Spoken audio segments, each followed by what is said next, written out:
वालेकुम दोस्तों आज हमारे पास एक फ़ोन आया है। इसका मॉडल है एगोटेल i102। इसके IMEI करप्ट हो चुकी है। हम इसका IMEI रिपेयर करेंगे। IMEI चेंज करना इलीगल है। आप वही IMEI राइट करें जो बॉक्स पे लिखी हो या मोबाइल पे शो हो रही हो। सबसे पहले आपने मेरे ख्याल बॉक्स जो क्रैक टूल है 2.82 ओपन करना है। टूल ओपन होने के बाद आपने देख लेना है MTK सर्विस पे चेट हो।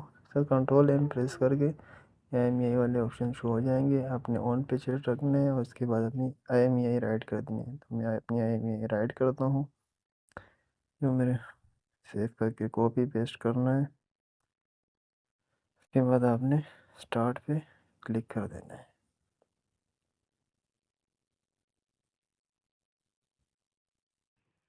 स्टार्ट पे क्लिक करने के बाद अपने मोबाइल को PC से कनेक्ट करना है।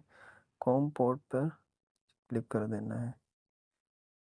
इसे आप कॉम पोर्ट पर क्लिक करेंगे तो आपकी IMEI राइट हो जाएगी।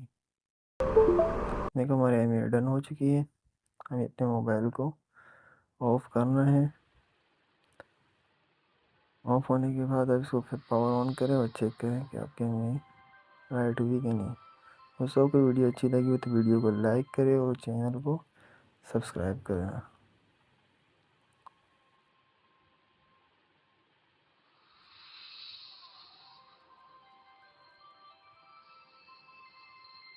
फ़ोन ओपन हो गया। ये हम चेक करते हैं तो हमारे सिग्नल आ चुके हैं। हमारे में राइट हो चुकी है। Thanks for watching. अल्लाह हाफिज़।